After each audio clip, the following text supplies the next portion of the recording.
जय श्री राधे, जय श्री कृष्णा। आज मैं फिर बुराई के बारे में बात करना चाहता हूँ, चुगली करने वालों के बारे में बात करना चाहता हूँ। चुगली करने से या बुराई करने से कितना बड़ा पाप मिलता है, इसके विषय में मैं बोलना चाहता हूँ। जब हम किसी की चुगली करते हैं तो परिवार में क्या क्या नुकसान होते हैं, फायदे का तो सवाल ही नहीं है। सबसे पहले हम किसी की घर में बैठ के चुगली कर रहे हैं या बुराई कर रहे हैं तो उस चीज़ को बच्चे सुनते हैं, छोटे छोटे बच्चे सुनते हैं। बच्चों को सिखाया नहीं जाता है, बच्चे सुन सुन के सीख जाते हैं, देख देख के सीख जाते हैं। हम सोच रहे कि बच्चा है वो कुछ नहीं जानता।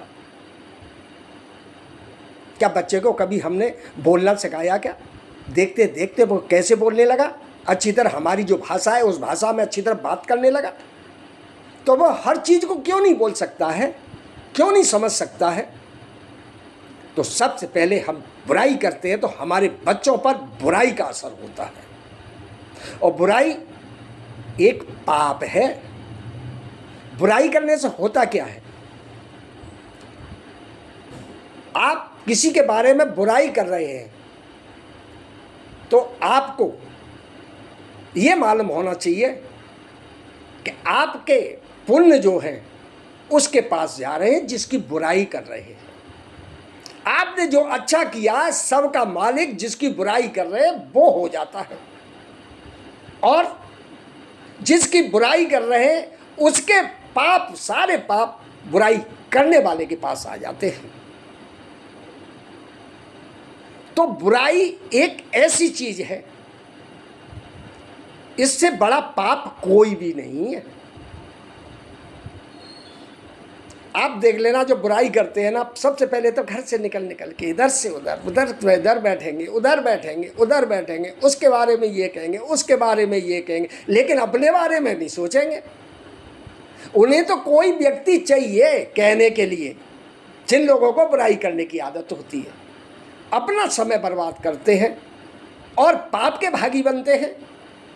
और बुराई करने वाला, चाहे तो लेडीज हो, चाहे जेंट्स हो, या मनुष्य हो या स्त्री हो, कोई भी हो, बुराई करने वाले को 99% जो बुराई करते हैं उनको 99% शारीरिक ऐसा रोग होता है। जैसे उसने बुराई की है, जो पाप सबके इकट्ठे हो गए ना, सबके बारे में बुराई करते हैं ना, तो उनके घुटनों में दर्द होना, बाजुओं में दर्द होना, सर में दर्द होना, क्योंकि सबके पाप तो खुद ही ले बैठे हैं बुराई कर करके। अपना पुण्य तो छीण हो गया क्योंकि उसके पास चला गया। अब आपके पास बचा क्या?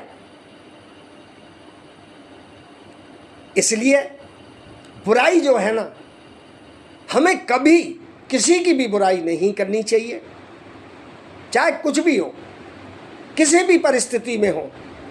हमें झूठ नहीं बोलना चाहिए,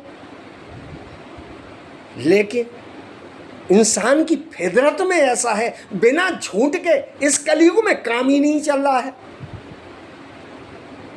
कलयुग का प्रताप इस प्रकार से हावी हो गया है कि हर व्यक्ति झूठ बोल रहा है। भले ही बुराई नहीं कर रहा, वो झूठ तो बोल ही रहा है। कोई कम बोल रहा है तो कोई ज़्यादा बोल रहा है, और बिना झूठ के काम नहीं चल रहा। अब मानो झूठ बोल भी रहा है तो वो कितना भजन कर रहा है, कितना चिंतन कर रहा है, कितना मनन कर रहा है, ये तो उसी को मालूम है ना।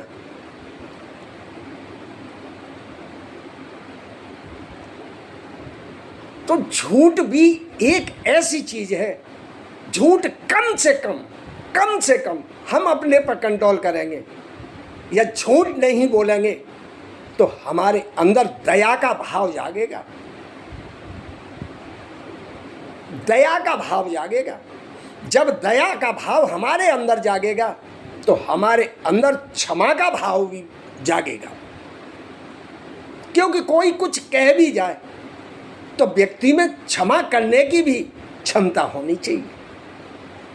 और क्षमा वो ही कर सकता है जो प्रभु के साथ थोड़ा बहुत लिंक उसका मिल रहा है, प्रभु से उसका संबंध बन रहा है, और क्षमा वो ही कर सकता है। क्षमा करना भी हर किसी के बस की बात नहीं है। क्षमा जब व्यक्ति करता है तो ईश्वर प्रेरणा देता है, तब जाके वो क्षमा करता है। वो अपने मन से क्षमा नहीं करता, लेकिन मुख उसका होता है, प्रेरणा वो देता है ऊपर वाला, तब जाकर के वो क्षमा कर पाता है। क्योंकि उसके अंदर दया का भाव जब पैदा हो गया तो अब उसके अंदर क्योंकि दया होगी तो हर व्यक्ति से वो बड़े प्यार के साथ, विनम्रता के साथ बात करेगा और उसका पूरा उस व्यक्ति को इज्जत देगा, सम्मान देगा।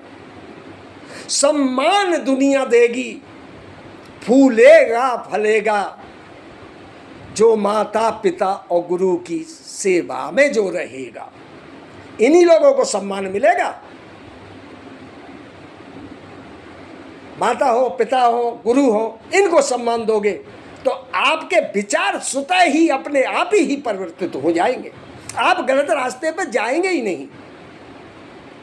इसलिए झूठ, बुराई, चुगली हमें सिर्फ नुकसान के अलावा कुछ नहीं देती, और हमारे सभी पुण्य जितने होते हैं सबको छेड़ कर देती है। और जिसकी बुराई करते हैं और तुमने जो कुछ भी पुण्य किया है वो उसके पास चला जाता है। अपने पुण्य को अपने पास रखो और बुराई करना छोड़ो, यही मेरा आपसे निवेदन है। जय श्री राधे, जय श्री कृष्ण।